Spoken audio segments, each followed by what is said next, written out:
कोलकाता के red road पर अंतर्राष्ट्रीय योग दिवस कार्यक्रम में हिस्सा लेने के बाद प्रधानमंत्री नरेंद्र मोदी सीधे गार्डन रीच पहुंचे, जहां उन्होंने पूरी तरह स्वदेशी तकनीक से निर्मित 3 अत्याधुनिक युद्धपोतों का उद्घाटन किया और उसे इंडियन नेवी को आधिकारिक रूप से सौंप दिया गया। डॉक्टर श्यामा प्रसाद मुखर्जी बंदरगाह पर आयोजित एक कार्यक्रम के दौरान इन तीनों युद्धपोतों को औपचारिक रूप से इंडियन नेवी को सौंपा गया। इस कार्यक्रम में प्रधानमंत्री नरेंद्र मोदी के साथ राज्य के मुख्यमंत्री शुभेंदु अधिकारी और राज्यपाल RN रवि समेत राज्य प्रशासन के वरिष्ठ अधिकारी, नौसेना और वायुसेना के वरिष्ठ कमांडर भी उपस्थित रहे।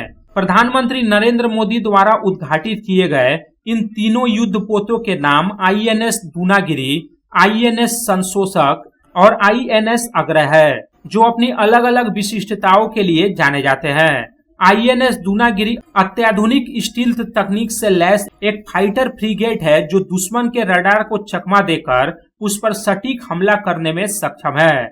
वहीं INS संशोधक समुद्र की गहराइयों में अचूक निगरानी करने में सक्षम एक विशाल सर्वेपोत है। तीसरा युद्धपोत INS अग्रह एक एंटी सबमरीन वारशिप है, जो समुद्र के नीचे दुश्मन की छिपी पनडुब्बियों को पल भर में नष्ट करने की ताकत रखता है। गार्डन रीच शिप बिल्डर्स में बने ये तीनों युद्धपोत भारतीय नौसेना की ताकत में भारी इजाफा करेंगे। इस अवसर पर अपने संबोधन में प्रधानमंत्री नरेंद्र मोदी ने कहा कि आज जब पूरा विश्व अंतर्राष्ट्रीय योग दिवस मना रहा है, तब उन्हें पश्चिम बंगाल की इस महान भूमि पर आने का सौभाग्य मिला है, जिसने हमेशा भारत को एक नई दिशा दिखाई है और पुनर्जागरण का मार्ग प्रशस्त किया है। उन्होंने इस बात पर जोर दिया कि नौसैनिक शक्ति के बिना देश की ताकत का बढ़ना असंभव है और आत्मनिर्भर भारत ही नौसेना की असली शक्ति है।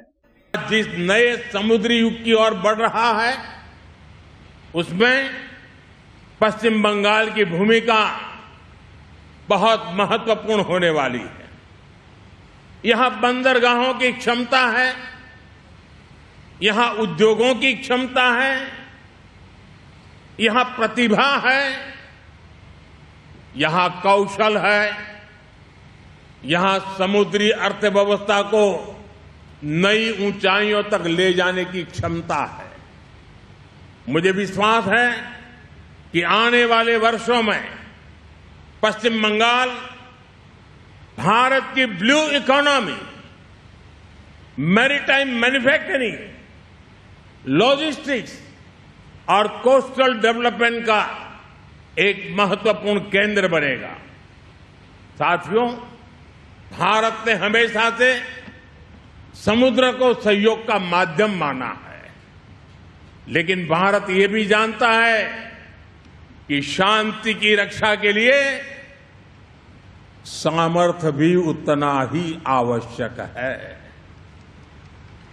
समृद्धि की रक्षा के लिए सुरक्षा आवश्यक है और भविष्य के निर्माण के लिए आत्मनिर्भरता अनिवार्य है। प्रधानमंत्री नरेंद्र मोदी ने कहा कि भारत भविष्य को ध्यान में रखकर अपनी ताकत बढ़ा रहा है, क्योंकि जिस दिन देश रक्षा उपकरणों का निर्माता बनेगा, उसी दिन वह वैश्विक स्तर पर निर्णायक भूमिका में होगा। उन्होंने रक्षा क्षेत्र में आत्मनिर्भरता और निवेश पर बल देते हुए कहा था, एक समय था जब भारत भारी मात्रा में हथियारों का आयात करता था, लेकिन आज देश रक्षा के क्षेत्र में तेजी से आत्मनिर्भरता की ओर कदम बढ़ा रहा है। Bureau report, public Times. Raniganj শহরের NSB রোডে অবস্থিত সুসজ্জিত এবং মনোরম পরিবেশে অতিথিদের পরিষেবার জন্য তৈরি অতিথি in hotel and restaurant. Hotel অতিথি ইন পরিষেবায় থাকছে অত্যাধুনিক সুবিধাযুক্ত এসি রুম। অতিথি ইনে পকেট ফ্রেন্ডলিতে আপনি পাবেন single and double bedroom. Festival সিজনে থাকছে স্পেশাল ডিসকাউন্ট। তাই উৎসবে অনুষ্ঠানের যে কোনো দিন পাশেই পাবেন হোটেল অতিথি in, metro plaza, NSB road, Raniganj, Muthoot finance building. যোগাযোগ করুন এই নাম্বারে 7872933666 এবং 9434133666।